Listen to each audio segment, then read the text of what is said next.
What's going on, guys? My name is Rising, and welcome back to another gun guide. This is the series where we take a deep look into all of the important stats, as well as providing excellent class setups for every single gun in COD Mobile's multiplayer.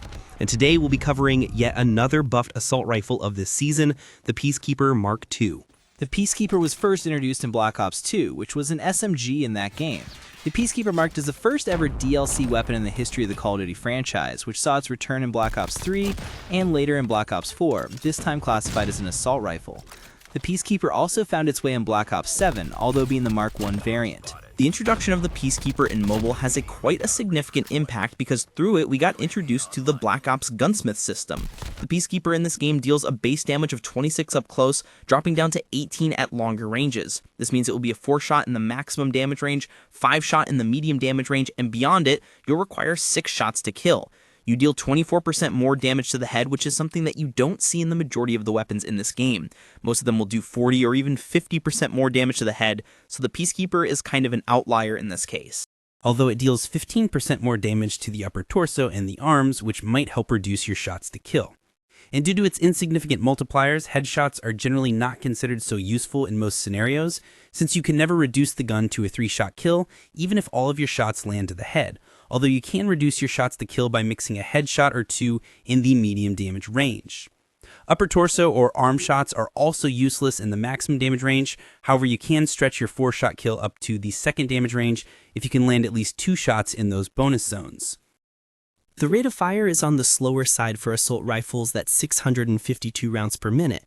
This means your time to kill up close will be 276 milliseconds, which is far beyond the competitive margin. And in longer ranges, you'll kill in 460 milliseconds, which is painfully slow in this game.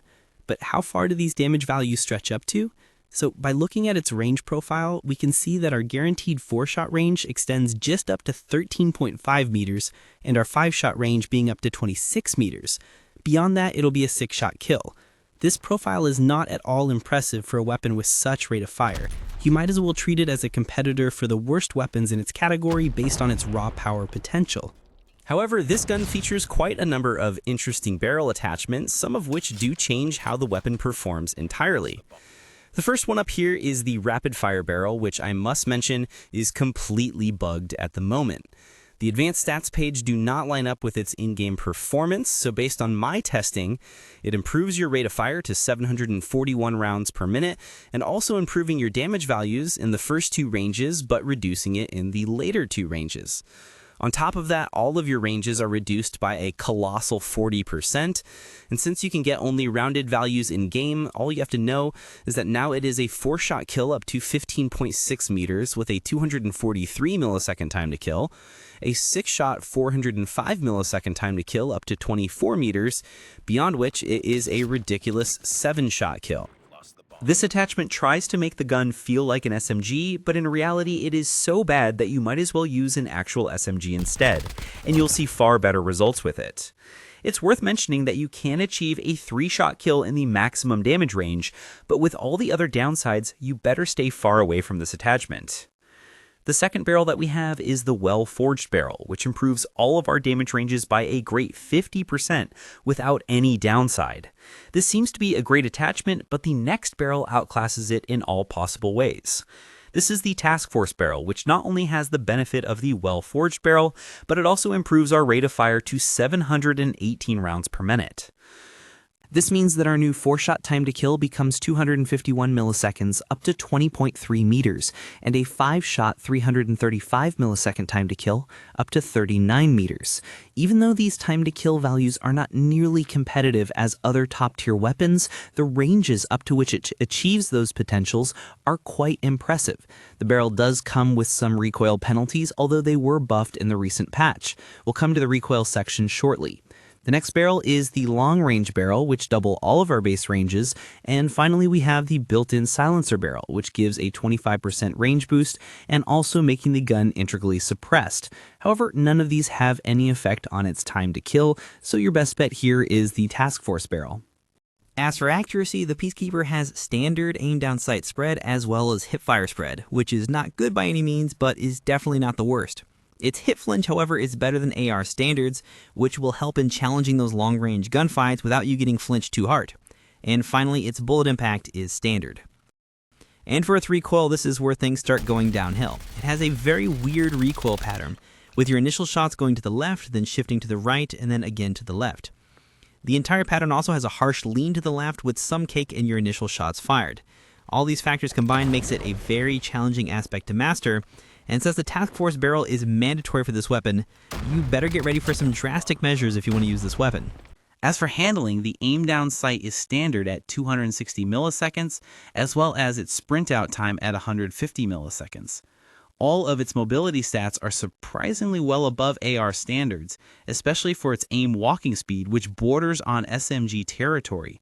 This is the only aspects where the Peacekeeper shines compared to most other guns in its category. The magazine capacity is standard at 30 rounds with 120 in reserve. It reloads in 1.26 seconds with an empty reload time of 1.45 seconds, which are not the greatest but can be improved with specific attachments, which will come shortly. And for its last base stat, its material penetration is standard for an assault rifle. You can improve it with FMJ, but it's not worth investing an attachment slot on it. And with that, we've covered all of its base stats as well as few important attachments which are worth covering. But with all that in mind, now's the time to see how to build this weapon. Since the base weapon performs extremely terribly, there's not too many ways to building this weapon.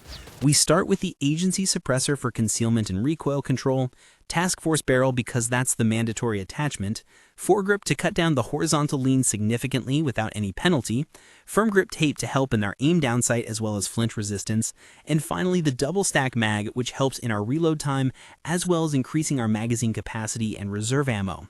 You may swap the foregrip with agile stock if you want an improved strafe speed or even the field agent foregrip to help further in recoil control. With this build, we have negligible downsides, but with a bunch of upsides, especially with the improvements in range and recoil control, along with minor improvements in ADS speed and hip flinch. And as we've already seen, the Task Force barrel significantly improves how the weapon performs and makes it a lot better. Although the weapon still falls behind other competitive options, and the fact that you cannot get a 3-shot kill in close ranges makes it an automatic downgrade to most of them.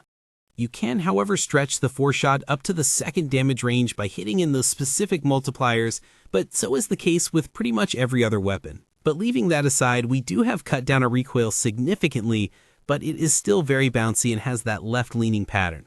Another aspect worth mentioning is that our tactical reload time is now under a second, which helps a lot in all of your gunfights. Our aim down sight is also improved nicely, however our sprint out time is now quite slow, so you might keep that in mind while using the weapon. As for an example class setup, for respawns I like using a melee as the secondary to run around the map. We have the perk Greed Red as our wildcard, allowing us to carry 2 red perks, where we have Flat Jacket and Dauntless, but you can take whatever suits your playstyle. And for the other 2 perks, we have Quick Fix and Hardline. For the lethal equipment, we have a Contact Grenade, and for the tactical, we have a Trophy System. Operator skills and score streaks can be chosen as preference. For Search and Destroy, again we have a knife in our secondary, we have a Frag Grenade as the lethal equipment and a Stim as the tactical. We're also using Restock as our additional red perk so that we can cycle through our throwables, and Dead Silence because footsteps are louder than gunshots. And with that, that is going to wrap it up on the gun guide for the Peacekeeper Mark II. As for my thoughts on it, this gun basically tries to match the potential of other weapons, but ends up in a worse version of them. With a bad lethality up close and having a terrible recoil pattern, the only good aspect is its overall handling and mobility, but that doesn't meet the requirement for a weapon to be a top tier weapon. But don't get me wrong, the Peacekeeper is a solid off-meta option, but it is just stats which hold it back. As for suggestions, I'd propose an improved head multiplier so that you can at least 3-shot in the maximum damage range with at least a single headshot, and definitely I'd like a complete recoil rework. I don't mind a brain dead recoil, just make it a little bit difficult, not like the one which bounces all over the place. I know a lot of players who love this weapon and I don't mind it at all. As long as you're using a weapon which is not over-tuned, I'm totally fine and happy with it. But of course, those were just my thoughts on the Peacekeeper Mark II. Now, I'd love to hear from you guys. What do you think of this weapon? For those who do use the weapon on a regular basis, do you think the buff was impactful? And to those who do not like the weapon, what buffs would you like on the weapon itself? Just let your thoughts in the comment section down below. As you know, I'll be continuing with the buffed weapons for this season as part of my gun guides, so if you have anything in mind, let me know which one you want me to cover next. Also, a quick announcement, I will be traveling for the next week because of my personal as well as academic work, so I won't be able to make videos until I come back. Meanwhile, I'm also working on some other guides, which you'll be seeing shortly after I come back, so stay tuned for that. Join my Discord server to gain access to all of my recommended builds for all of the weapons, as well as other in-depth analysis. Make sure to subscribe if you want to see future in-depth content and leave a like on this video. And I'll catch you guys on the next one.